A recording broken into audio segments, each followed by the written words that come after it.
कर्तावे स्तोत्रम दैवंतिन स्तोत्रम। फिर एक बार प्रभु यीशु मसीह के नाम की महिमा हो, उसकी प्रशंसा हो। वो आदर और महिमा के योग्य परमेश्वर हैं। प्रिय प्रभु का धन्यवाद दे कि परमेश्वर ने आज के इस सबत के दिन में मुझे और आपको संभाल कर रखा, हमारी सुरक्षा की और शत्रु की हर एक युक्ति और योजनाओं से हमें बचाकर सुरक्षित रखा। आमीन। परमेश्वर विश्वास योग्य है, किसी मनुष्य का कर्जदार नहीं है। उसका वचन कहता है जो भी प्रार्थना है तुम यीशु नासरी के नाम से पिता तक पहुंचाते हो, उन प्रार्थनाओं का उत्तर वो हाँ और आमीन में देता है। हालेलुया। मेरा विश्वास है आप सब लोग स्वस्थ हैं, सुरक्षित हैं और फिर एक बार प्रभु की वाणी को सुनने के लिए तैयार हैं। आमीन। परमेश्वर का वचन लेकर पवित्र आत्मा हमारे मध्य में फिर एक बार उपस्थित है और फिर कुछ भेद की बातों को वो हमारे जीवन में आज प्रकट करने वाला है। कल जो वचन हमने सुने बहुत सारी गवाही आई और परमेश्वर के लोगों ने मुझसे कहा कि परमेश्वर ने फिर एक बार वचन के द्वारा उनसे सीधे बातचीत की है। प्रिय वचन बहुत ही सरल और सीधा है। आमीन। मधु के जो मधुमक्खी का जो छाता होता है, जिसको हम उसका मधुमक्खी का घर कहते हैं, जिसमें से मधु टपकता है, हनी ड्रॉप्स होते हैं, उससे भी मीठा परमेश्वर का वचन है। हालेलुया। लेकिन मीठा केवल उन्हीं को लगता है जो उसे चखना जानते हैं। हालेलुया। इसीलिए गीत के गीतकार ने लिखा है, चख कर मैंने जाना है यहोवा कैसा है भला। Hallelujah. It is taste. The word of God says, the word says himself that taste and see that the Lord is good. वचन स्वयं कहता है कि परख कर देख कि यहोवा कैसा भला परमेश्वर है। और मेरा पूर्ण विश्वास है जितने लोग यहाँ दिन प्रतिदिन आते हैं, वचनों को सुनते हैं, उस पर मनन और अध्ययन करते हैं, ज़रूर आप सबों के जीवन में परमेश्वर ने ये गवाही रखी है कि वो कैसा भला परमेश्वर है। आमीन। आज उसी भलाई को प्रकट करने फिर एक बार वो आज मेरे और आपके मध्य में है। प्रियो, ये समय है जब हम फिर एक बार उसकी वाणी को सुनने वाले हैं। लेकिन इससे पहले कि हम उसकी वाणी को सुने, क्यों ना अपने मनों को तैयार करें और कुछ वचनों को पढ़कर उसकी प्रशंसा करें। आज हमने पढ़ने के लिए जो वचन चुने हैं वो पाए जाते हैं भजन संहिता उसके 56 अध्याय उसके 10 से लेकर 13 वचनों को हम पढ़ेंगे। Psalms chapter 56 verses 10 to 13। भजन संहिता 56 उसके 10 से लेकर 13 वचन। और वचन कहता है, परमेश्वर की सहायता से मैं उसके वचन की प्रशंसा करूंगा, यहोवा की सहायता से मैं उसके वचन की प्रशंसा करूंगा। मैंने परमेश्वर पर भरोसा रखा है, मैं न डरूंगा। मनुष्य मेरा क्या कर सकता है? हे परमेश्वर, तेरी मन्नतों का भार मुझ पर बना है। मैं तुझको धन्यवाद बलि चढ़ाऊंगा, क्योंकि तूने मुझको मृत्यु से बचाया है। तूने मेरे पैरों को भी फिसलने से बचाया है, ताकि मैं परमेश्वर के सामने जीवतों के उजियाले में चलूँ फिरूं। हालेलुया। ये परमेश्वर का वचन है। प्रभु इन पढ़े हुए वचनों पर हम में से प्रत्येक को आशीष दे, ऐसी मैं प्रभु से प्रार्थना करता हूँ। प्रिय वचन कहता है, परमेश्वर की सहायता से मैं उसके वचन की प्रशंसा करूँगा।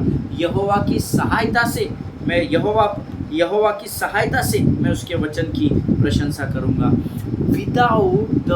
Without the power of the Holy Spirit, you cannot even pray. Amen. पवित्र आत्मा की अगर सहायता मेरे और आपके जीवन में नहीं है तो आप साधारण सी प्रार्थना भी नहीं कर सकते हैं। आमीन। प्रार्थना करने के लिए भी मुझे और आपको परमेश्वर के सामर्थ्य की ज़रूरत है। आमीन। वचन कहता है, परमेश्वर की सहायता से, यहोवा की सहायता से, खुद के ताकत बल बुद्धि के द्वारा प्रार्थना कर ही नहीं सकते। और जो लोग खुद के बुद्धि समझ और ज्ञान के द्वारा प्रार्थना करते हैं उनकी प्रार्थनाओं के उत्तर अनसुने रहते हैं, क्योंकि प्रार्थनाएं परमेश्वर की सहायता से की जाती है। हालेलुया। उसके लिए आपको परमेश्वर की उपस्थिति में बने रहना पड़ता है, परमेश्वर के साथ बने रहना पड़ता है, तब परमेश्वर की आत्मा आपकी और मेरी सहायता करती है। क्योंकि रोमियों की पत्री उसका 8वां अध्याय उसका 26 वचन कहता है, हम नहीं जानते कि प्रार्थना किस रीति से करनी चाहिए, परंतु पवित्र आत्मा आप ही आहे भर भर कर हमारे लिए प्रार्थना करता है जो हमारे बयान से बाहर है। Hallelujah. This is the word of God. ये परमेश्वर का वचन है। हम नहीं जानते प्रार्थना कैसी करनी है, परंतु परमेश्वर की सहायता से मैं उसके वचन की प्रशंसा और स्तुति करूंगा। हालेलुया। जब भी आप प्रार्थना करें, धन्यवाद करें, स्तुति करें, आराधना करें, जो कुछ भी करें, यहोवा को स्मरण करके करना। हालेलुया। तब स्वर्ग का परमेश्वर उस कार्य को पूर्ण करने में आपकी सहायता और मदद करेगा। ईमान। आगे वचन कहता है, हे परमेश्वर, मैंने परमेश्वर पर भरोसा रखा है, मैं न डरूंगा, मनुष्य मेरा क्या कर सकता है। ईमान। दुख की बात यह है कि जब हमको किसी व्यक्ति का फ़ोन कॉल आता है, कोई हमारे ऑफिस में आता है, कोई घर पर आता है, हमें धमकाता है, तो हम डर जाते हैं। परंतु वचन कहता है, भजन का लिखने वाला दाऊद कहता है, मैंने परमेश्वर पर भरोसा रखा है, मैं न डरूंगा। हालेलुया। ये परमेश्वर का वचन है प्रियो, और परमेश्वर का वचन ताया हुआ है। हम सब जानते हैं सोने और कुंदन से भी अधिक मूल्यवान ये वचन है। लेकिन ये वचन हमको क्या सिखाता है? मैंने परमेश्वर पर भरोसा रखा है, इसलिए मैं नहीं डरूंगा। मनुष्य पर भरोसा रखना, अपने धन पर, अपने ज़मीन जायदाद पर भरोसा रखना, अपने पावर, अपने इन्फ्लुएंस पर भरोसा रखना आपको संसार और शत्रु के डर में लेकर जाता है। लेकिन जो यहोवा पर भरोसा रखते हैं, वे वचन कहता है, जो यहोवा पर भरोसा रखते हैं उन्हें मनुष्य से डरने की ज़रूरत ही नहीं पड़ती है। हालेलुया। मनुष्य मेरा क्या कर सकता है, ऐसा दाऊद स्वयं कहता है। आमीन। और अगर दाऊद का परमेश्वर ही आपका परमेश्वर है, तो आज मुझे और आपको भी इस वचन का अंगीकार करने की ज़रूरत है, जो कहता है मैंने परमेश्वर पर भरोसा रखा है, मैं न डरूंगा। हालेलुया। आगे का वचन कहता है, हे परमेश्वर, तेरी मन्नतों का भार मुझ पर बना है, मैं तुझको धन्यवाद बलि चढ़ाऊंगा। हालेलुया। आमीन। परमेश्वर स्वयं कहता है, दाऊद कहता है, हे परमेश्वर, तेरी मन्नतों का भार, मैंने जो अपने दुख के समय में तुझसे मन्नत बांधी थी, जो बड़ी बड़ी बातें की थी, प्रभु तू मुझे कर्जे से उबार दे, मैं तेरे लिए ये करूँगा। प्रभु तू मुझे मेरा खुद का घर दे दे, मैं तेरे लिए ये करूँगा। प्रभु तू मुझे बड़ी गाड़ी दे, मैं उसमें तेरी सेवा करूँगा। और जब ये सारी आशीषें परमेश्वर आपको देता चला जाता है, कई बार हम परमेश्वर से किए गए वायदों को, मन्नतों को पूर्ण करना भूल जाते हैं, और ये स्वाभाविक है क्योंकि हम मनुष्य हैं। आमीन। कई बार मैंने आपसे कहा है, भावनाओं में आकर बड़ी बड़ी प्रार्थनाएं, बड़े बड़े कमिटमेंट हम प्रभु से करते हैं, लेकिन जब परमेश्वर अपनी विश्वास योग्यता को, उस आशीष को देकर मेरे और आपके जीवन में पूर्ण करता है, तो हम उस मन्नतों को पूर्ण करना भूल जाते हैं। लेकिन दाऊद यहाँ क्या कहता है? हे परमेश्वर, तेरी मन्नतों का भार मुझ पर है। एक नहीं प्रभु, ऐसी कई मन्नतें जो मैंने तुझसे अपने कठिन समय में बांधी थी, और तूने मुझे संकट से उबार दिया, लेकिन मैं उसे पूरा नहीं कर सका। और इसीलिए प्रभु, अब मैं तुझे धन्यवाद के बलिदान के द्वारा प्रभु जी तुझे प्रसन्न करूँगा। हालेलुया। हर परिस्थिति में धन्यवाद करना है, क्योंकि प्रभु की इच्छा यही है, ऐसा वचन कहता है। आमीन। मन्नत तो झूठी शपथ नहीं खाना, ऐसा वचन में लिखा है। आमीन। हमेशा याद रखिए, परमेश्वर की आंखें हमारी ओर लगी हुई है। आमीन। वचन कहता है, क्योंकि तूने मुझको मृत्यु से बचाया है, तूने मेरे पैरों को भी फिसलने से बचाया है, ताकि मैं परमेश्वर के सामने जीवितों के उजियाले में चलूँ फिरूँ। हालेलुया। परमेश्वर ने मुझे और आपको मृत्यु से बचाया है प्रियो। तूने मेरे पैरों को भी फिसलने से बचाया है। हालेलुया। जब मैं गिरूं मुझे उठाता है। Hallelujah, hallelujah, hallelujah, hallelujah. आमीन। जब हम गिरते हैं, जब हमारे पाँव फिसलने लगते हैं, केवल परमेश्वर इस पृथ्वी पर एकमात्र ऐसा परमेश्वर है जो आकाश से उतर कर आता है और हमें फिसलने से या गिरने से बचा लेता है। आमीन। दाऊद यहाँ कहता है, क्योंकि तूने मुझे मृत्यु से बचाया है, तूने मेरे पैरों को भी फिसलने से बचाया है, ताकि मैं परमेश्वर के सामने जीवितों के उजियाले में चलूं फिरूं। हालेलुया। परमेश्वर हमें इसलिए बचाता है ताकि इस पृथ्वी पर हम परमेश्वर के सामने उसके उजियाले में चले और संसार के लिए प्रकाश बनकर संसार को उजियाला दे सके। हालेलुया। प्रिय, परमेश्वर ने एक अद्भुत उद्देश्य के लिए मेरा और आपका चुनाव किया है। उसके उद्देश्य को व्यर्थ न जाने दीजिए। उसके आपके चुने जाने को व्यर्थ नहीं जाने देना। सिर्फ इतवार को कलीसिया जाना, आत्मा से भरना, वापस घर पर आना और 6 दिन फिर उसी दुनिया में लग जाना, उससे बचने की कोशिश करिए। मैं आपको ये नहीं कह रहा कि आप काम बिजनेस सब छोड़कर प्रभु के पीछे चलिए। सबकी बुलाहट अलग अलग है, लेकिन हम ये भूल जाते हैं कि हमारे ऊपर बुलाहट है। हालेलुया। परमेश्वर ने उद्धार व्यर्थ नहीं दिया है। परमेश्वर ने उद्धार मुझे और आपको इसलिए दिया है ताकि हम बंदियों को सुसमाचार का प्रचार कर सके और उन्हें छुटकारा दे सके। हालेलुया। परमेश्वर इन बातों के द्वारा, इन वचनों के द्वारा आपको आशीष दे। मेरा विश्वास है ज़रूर इन वचनों के द्वारा प्रभु ने आपसे बातचीत की होगी। ये समय है जब हम प्रभु की पवित्र आत्मा का आदर करेंगे और उसकी ओर से आने वाली वाणी को नम्रता के साथ ग्रहण करेंगे। आमीन। आइए हम अपना समर्पण प्रभु को करें और हम प्रार्थना करें। Thank you Jesus, thank you Jesus, thank you Jesus. धन्यवाद यीशु, धन्यवाद यीशु, धन्यवाद यीशु। आइए प्रियो, अपने मुखों को खोलकर आप जब अगर वचन सुन रहे हैं तो प्रभु को धन्यवाद दें। Thank you Jesus.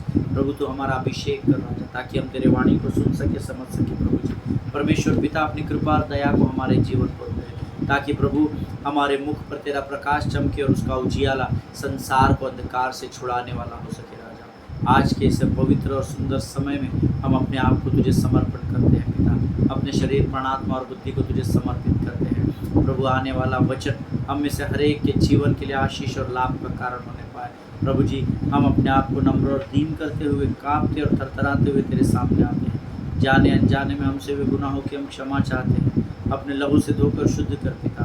प्रभु जी हम पश्चाताप करते हैं। जिन कार्यों को हमने नहीं करना था उन कार्यों को अगर हम करते हैं प्रभु जी, उसके लिए तो हमें क्षमा कर राजा। फिर एक बार नए सिरे से तैयार कर, ताकि हमारा ध्यान तेरी ओर लगा रहने पाए। हम तेरे भय में चलने वाली जाति हो सके राजा। प्रभु तेरे राज्य के लिए हमारा तेरे इच्छा और योजना के अनुसार इस्तेमाल करना परमेश्वर पिता। प्रभु हमारा लोगों को सुसमाचार सुनाना व्यर्थ न जाने पाए। प्रभु जी शत्रु की हर एक युक्ति योजनाओं का हम यीशु नासरी के नाम से अपने जीवन से खंडन करते हैं परमेश्वर पिता। अपने आप को यीशु मसीह के लहू में डुबो देते हैं। प्रार्थना को तूने स्वीकार किया, ऐसा विश्वास करते हैं। और प्रभु जी अपने आप को यीशु के लहू में देते हुए इस विनती को धन्यवाद के साथ यीशु नासरी के नाम से मांगते हैं। सुन और बड़ी दया से ग्रहण कर। आमीन। हालेलुया। फिर एक बार इस YouTube के चैनल पर मैं आप सबों का स्वागत करता हूँ। विश्वास करता हूँ कि आप लोग स्वस्थ हैं, सुरक्षित हैं और वचनों को सुनने के लिए तत्पर हैं। आमीन। कल मैंने आपको बताया था कि जिन 3 चीज़ों के बारे में हमने सुना, नंबर 1 प्रार्थना, नंबर 2 उपवास और नंबर 3 आपका देना। And these are 3 things which strengthen your spiritual maturity। आमीन। जब मैंने कल आपको ये चीज़ बताई थी, कुछ लोगों ने मुझे फ़ोन करके पूछा और उन्होंने इस विषय में मुझे पूछा कि कैसे ये 3 बातें हमें आत्मिक परिपक्वता की ओर लेकर जाती है। देखिए, आपका प्रार्थना करना अर्थात आपका परमेश्वर के साथ समय बिताना होता है।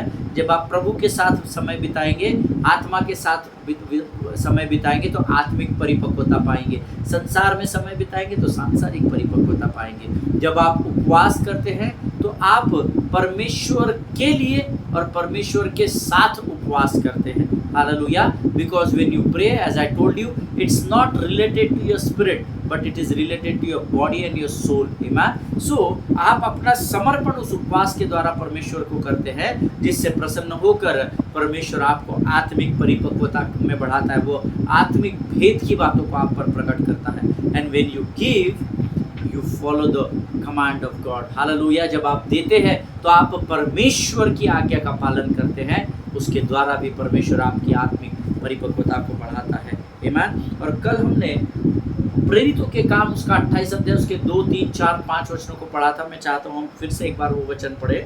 प्रेरितों के काम 28 अध्याय 2 से 5 वचन। वहाँ के निवासियों ने हम पर कृपा की, क्योंकि मेह बरसने के कारण ठंड थी, इसीलिए उन्होंने आग सुलगा कर हम सबको ठहराया। जब पौलुस ने लकड़ियों का गट्ठा बटोर कर आग पर रखा तो एक सांप आँच पाकर निकला और उसके हाथ से लिपट गया। जब उन निवासियों ने सांप को उसके हाथ से लटके हुए देखा तो आपस में कहा, सचमुच यह मनुष्य हत्यारा है कि यद्यपि समुद्र से बच गया तो अभी न्याय ने जीवित रहने न दिया। तब उसने सांप को आग में झटक दिया और उससे कुछ हानि न पहुंची। Hallelujah. See the world is like this. संसार ऐसा ही है। जब तक आपका सब सही चल रहा है, सबके साथ सही चल रहा है, सब आपकी वाहवाही करेंगे, सब आपके बारे में अच्छा बोलेंगे। लेकिन अगर आपके जीवन में कुछ गलत हो जाता है, चाहे आपके पाप के कारण या किसी और कारणवश अगर आपका जीवन थोड़ा सा हिल जाता है, तो यही संसार आपका न्याय करने लगता है। हालेलुया। लेकिन प्रभु का धन्यवाद हो कि परमेश्वर के सेवक पौलुस ने वो लोग क्या बोल रहे उसकी ओर अपने ध्यान को नहीं लगाया। हालेलुया। लेकिन मैंने आपको कल बताया था कि पौलुस मेरे और आपके जैसा साधारण मनुष्य था। मैं चाहता हूँ इस अध्याय में एक लाइन को आप अंडरलाइन कर ले या हाईलाइट कर ले। इसीलिए उन्होंने आग सुलगाकर हम सबको ठहराया। उन्होंने आग सुलगाकर, इस बात को आप अंडरलाइन कर लीजिए ताकि आप आगे हम अध्ययन में जाएंगे तो आप कुछ समझ सकें। आमीन। अब यहाँ पर मैंने आपको कल बताया था पौलुस के पास बहुत सारे एक्सक्यूजेस थे, जैसे मेरे और आपके पास है परमेश्वर से झगड़ा करने के लिए, या परमेश्वर पर नाराज़गी दिखाने के लिए, या प्रभु की संगति से दूर होने के लिए। बहुत सारे एक्सक्यूजेस हमारे पास होते हैं। यहाँ पौलुस के पास भी थे। जहाज टूट चुका था, बहुत अधिक ठंड थी वहाँ पर, ओस अर्थात बारिश हो रही थी, सब नमी हुई थी वहाँ पर, और परमेश्वर इन किसी भी बात में पौलुस की सहायता नहीं कर रहा था। शायद पौलुस, क्योंकि मेरे और आपके जैसा साधारण मनुष्य था, बहुत सारे सवाल उसके मनों में होंगे। परमेश्वर ने पतरस की मदद की थी पानी पर चलने में। यीशु मसीह के जब उस तूफान में थे, उस अटारी पर निचले भाग में सो रहे थे, उस नाव के निचले भाग में सो रहे थे, तब परमेश्वर ने यीशु मसीह की भी सहायता की। लेकिन मेरी इस समय नहीं की। मेरा जहाज़ टूट गया, ठंड थी, लेकिन परमेश्वर ने मेरी सहायता नहीं की। वचन कहता है कि मैंने आपसे कल कहा था उस बाल के पुजारियों को जब परमेश्वर ने चिन्ह और चमत्कार दिखाए थे। आमीन। ऐसी बहुत सारी बातें तो मेरे जीवन में क्यों नहीं दिखाए। हो सकता है पौलुस के मन में ये होगा कि उसने आंधी को रोका क्यों नहीं, या सूर्य को आज्ञा क्यों नहीं दी कि वो तपिश के साथ मेरे उस ठंड में मेरी सुरक्षा करे। मुझे पता नहीं क्या क्या सवाल पौलुस के जीवन में रहे होंगे। Why God did not build a fire? क्यों परमेश्वर ने उस ठंड के समय में, उस भयंकर समुद्र की ठंड में अग्नि के द्वारा अर्थात सूर्य की तपीश के द्वारा मेरा बचाव क्यों नहीं किया? क्यों उसने अग्नि को उत्पन्न नहीं किया? ये भी शायद उसके मन में प्रश्न हो सकता है। मैंने आपको अभी कहा कि वहाँ पर आग उत्पन्न क्यों नहीं की, तो हो सकता है आप सोच रहे होंगे पास्टर क्या बता रहे हो, अनसन कुछ भी बात कर रहे हैं। मैं चाहता हूँ आप एक वचन पढ़ें, प्रेरितों के काम, इसी अध्याय में है। प्रेरितों के काम 27 अध्याय 20 वचन इसी अध्ययन से जुड़ा हुआ है। The book of Acts chapter 27 verse 20। प्रेरितों के काम 27 अध्याय 20 वचन कहता है। हो सकता है आपके मन में प्रश्न, क्यों मैंने आपको आग के बारे में आपसे कहा, क्योंकि प्रेरितों 27:20 में लिखा है, जब बहुत दिनों तक न सूर्य न तारे दिखाई दिए और बड़ी आंधी चलती रही, तो अंत में हमारे बचने की सारी आशा जाती रही। हालेलुया। इसीलिए मैंने आपसे कहा कि शायद उसने परमेश्वर से प्रश्न पूछा होगा, why did you not build the fire Lord? तूने अग्नि को उत्पन्न क्यों नहीं किया? मेरे जीवन की बचने की आशा जा रही थी, मैं मरने के कगार पर था, ना सूर्य था ना तारे थे, तूने सूर्य की अग्नि के द्वारा मेरे जीवन को क्यों नहीं बचाया? आमीन। So God should not build a fire because it was actually raining, so they should have waited until it stopped running. Hallelujah. हम सब जानते हैं कि आग पानी को नहीं खत्म करता है, पानी आग को खत्म करता है।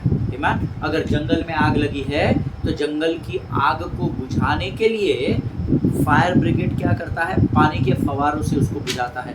हेलीकॉप्टर से गैलन्स ऑफ वाटर वहाँ पर उंडेला जाता है ताकि उस आग पर नियंत्रण पा सके। आमीन। लेकिन कभी आपने देखा है क्या बहुत भयंकर तूफान आ रहा है और फिर परमेश्वर ने कोई आग के गोलों को मार्केट से उठाकर डाल दिया और पानी को ठंडा कर दिया? नहीं।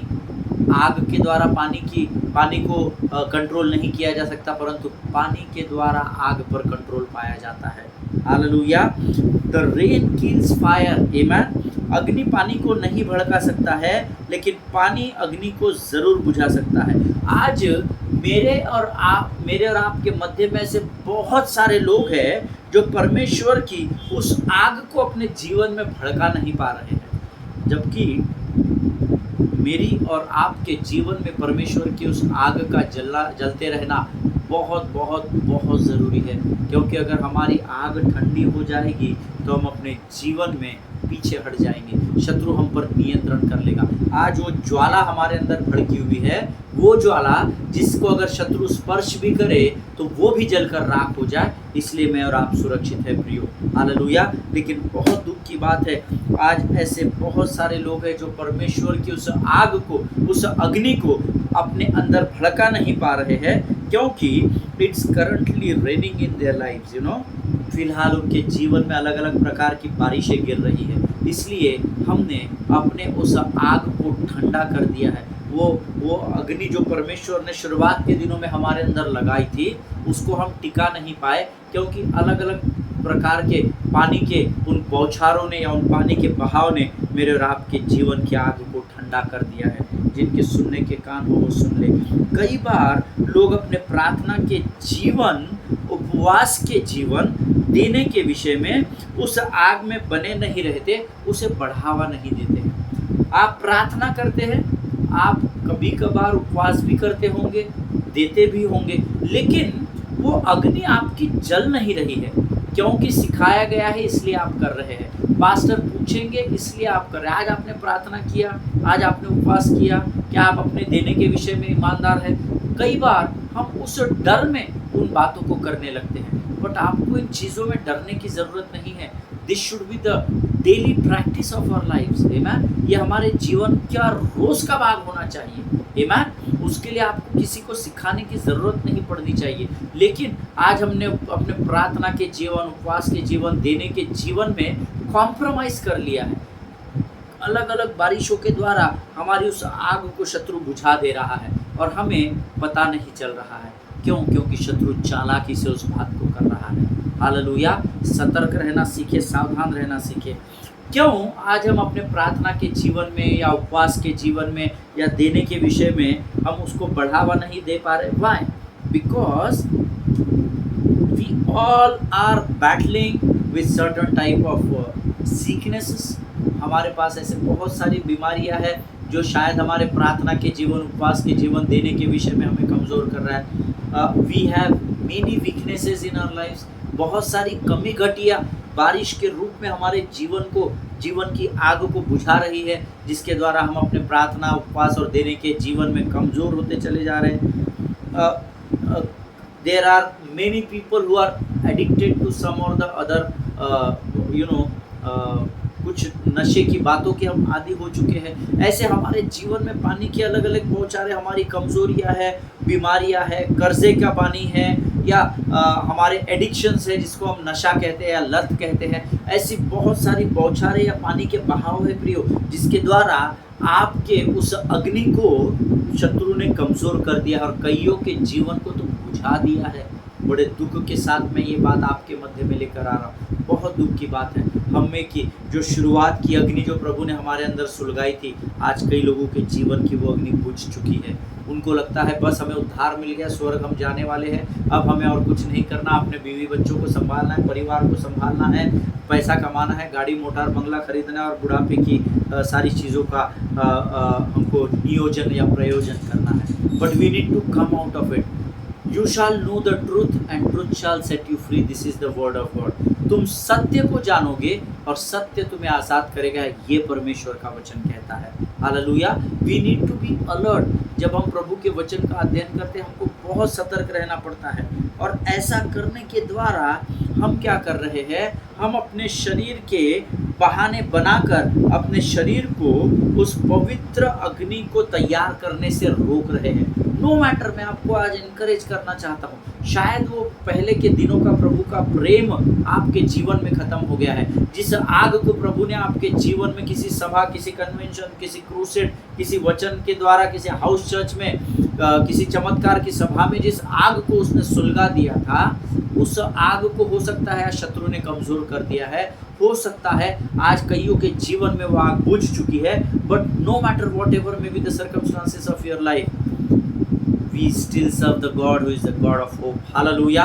हम आज भी उस परमेश्वर की सेवा में हैं जो आशा का परमेश्वर है, जो हमारे जीवन में रोज नई विश्वास, नई आशा को देता है। कोई बात नहीं अगर आज आप परमेश्वर से दूर हो गए हैं, पर परमेश्वर आज इस वचन के द्वारा फिर एक बार आपको प्रोत्साहित और उत्साहित करना चाहता है कि हम उपवास, प्रार्थना और देने के द्वारा फिर एक बार उस आग को प्रज्वलित करें और हमारी उस आग को, उस भट्टी के नाई हम इतना दहकने दे कि जब शत्रु हमारी ओर आंख को भी अगर फेर ले तो हमारी ओर देखने के द्वारा उसकी आंखें जल उठे। Hallelujah, receive it in the name of Jesus, amen. You are letting the flesh make up the excuses for why they don't build fire. Hallelujah, ये आप कर रहे हैं, आप उसके लिए परमेश्वर को दोषी नहीं ठहरा सकते कि प्रभु अभी तेरा पहला सा प्रेम मुझ में नहीं रहा। परमेश्वर का प्रेम मनुष्य के लिए कभी भी नहीं बदला है, ना बदलेगा, ये परमेश्वर का वायदा है, आमीन। लेकिन आपके और मेरे शरीर की अभिलाषाओं की वजह से हम अपने प्रार्थना के जीवन, उपवास के जीवन, देने के विषय में हम स्वयं परमेश्वर से दूर होते चले जा रहे हैं।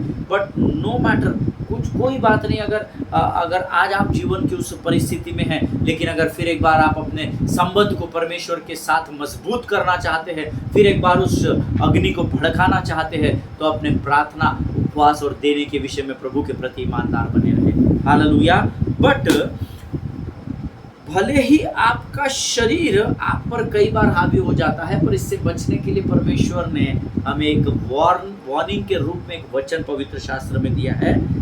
Bible says in the book of Ephesians chapter 5 and verse 16, इफिसियों की पत्री उसका 5वां अध्याय उसका 16 वचन हम पढ़ेंगे। The book of Ephesians chapter 5 verse 16 says, but I say walk by the spirit not by the flesh. आमीन, शरीर के द्वारा नहीं, आत्मा के अनुसार। But walk by the flesh and you will not gratify the desires of the flesh। Hallelujah, desires of the flesh, जो अंग्रेजी बाइबल अध्ययन करते हैं अंडरलाइन कर लीजिए। वचन कहता है इफिसियों 5:16 में, पर मैं कहता हूँ आत्मा के अनुसार अगर तुम चलो तो तुम शरीर की लालसा किसी रीति से पूरी न करोगे। आमीन। हम शरीर के अनुसार चलते हैं, इसीलिए शरीर की लालसाओं को पूर्ण करते हैं। लेकिन जो वचन के अनुसार चलेंगे, अर्थात जो आत्मा के अनुसार चलेंगे, वो शरीर की लालसाओं पर विजय पाएंगे, परमेश्वर का वायदा है। हालेलुया, आमीन। अगर आज आत्मा के अनुसार आप चलेंगे तो आत्मा में प्रार्थना कर पाएंगे, आत्मा के अनुसार चलेंगे तो उपवास कर पाएंगे। आत्मा जब आपको प्रेरित करेगा तभी आप देने के विषय में बढ़ पाएंगे। हालेलुया। हर बार इन तीनों बातों के लिए पवित्र आत्मा मुझे और आपको प्रेरित करता है, पर हर बार, अधिकांश बार हम उसकी बातों को अनसुना कर देते हैं। क्यों? क्योंकि हम शरीर के चलाए चलते हैं। लेकिन आज ये वचन मुझे और आपसे कह रहा है, आत्मा के अनुसार चलो। ये विनती नहीं कर रहा है, प्रभु आज्ञा दे रहा है, आत्मा के अनुसार चलो तो तुम शरीर की लालसा किसी रीति से पूरी न करने पाओगे। Hallelujah. See we need to stop giving excuses beloved people of God. ये हमें बहानेबाजी करना बंद करना पड़ेगा। आप बहाने जितने अधिक करोगे उसमें मेरा और आपका नुकसान है। स्वर्ग कभी नुकसान का बिजनेस नहीं करता है। स्वर्ग में कहीं पर भी नफ़ा नुकसान की बातें नहीं होती है। Hallelujah. But stop giving excuses. छोटी छोटी बातों के लिए बहाने। ब्रदर प्रार्थना के लिए आने वाले थे पर टाइम पे ऐसा हो गया। ब्रदर हम होल नाइट प्रेयर के लिए, उपवास के लिए बैठने ही वाले थे, लेकिन ऐसा हो गया। Stop giving excuses. The more you will give excuses, the more you will be trapped by the devil. You know, जितना अधिक आप बहाने देंगे प्रभु के राज्य के लिए, उसके कार्यों के लिए, उतना अधिक आप बहेलिए के जाल में गहराई से फंसते चले जाओगे। जिनके सुनने के कान हो वो सुन ले कि प्रभु का आत्मा क्या कहना चाहता है। We all need to be disciplined. हमें अनुशासन में रहना बहुत बहुत बहुत ज़रूरी है प्रभु के लोग। हालेलुया। परमेश्वर इन बातों को समझने में आपकी सहायता और मदद करे। आज हम यहाँ पर समाप्त करेंगे। कल हम इसके आगे के अध्ययन में और आगे बढ़ेंगे और प्रभु हमें फिर कल नई बातों को सिखाएगा, ऐसा मेरा विश्वास है। बट यकीन मानिए, stop giving excuses in the kingdom of God. परमेश्वर के राज्य में बहानेबाजी करना बंद करें। आमीन। आइए इस समय हम अपनी आंखों को बंद करेंगे और हम प्रार्थना करेंगे। खुदावंद प्रभु यीशु नासरी के नाम से सुंदर और पवित्र समय के लिए हम तुझे धन्यवाद देते हैं। फिर एक बार वचन के द्वारा तूने हमें प्रेरित किया, उत्साहित किया राजा। हम तुझे धन्यवाद देते हैं राजा। प्रभु वो पहले सी आग जो तूने हमें लगाई थी प्रभु, उसमें बढ़ने के लिए तू हमारी सहायता और मदद कर राजा। प्रभु जी, निस्वार्थ मन से हम तेरे राज्य की सेवा कर सके, ऐसी सामर्थ्य से भर कर तैयार करना पिता। प्रभु जी, वचन के द्वारा तूने हमें आशीष दी, हम तेरा धन्यवाद देते हैं। अपने आप को यीशु मसीह के लहू में डुबोते हैं और इस प्रार्थना को धन्यवाद के साथ हमारे उद्धारकर्ता यीशु नासरी के मीठे और पवित्र नाम में मांगते हैं। सुनिए और बड़ी दया से ग्रहण करें, आमीन। हालेलुया। परमेश्वर भला है और मेरा विश्वास है आज ज़रूर इन वचनों के द्वारा प्रभु ने आपको आशीषित किया है। मैं सभी को जय मसीह की। हम अगले सेशन में फिर एक बार मिलेंगे। तब तक स्वस्थ रहें, सुरक्षित रहें, एक दूसरे के लिए प्रार्थना करते रहें, अपने पासवानों के लिए, उनके परिवारों के लिए ज़रूर प्रार्थना करें। God bless you all. परमेश्वर आपको आशीष दे।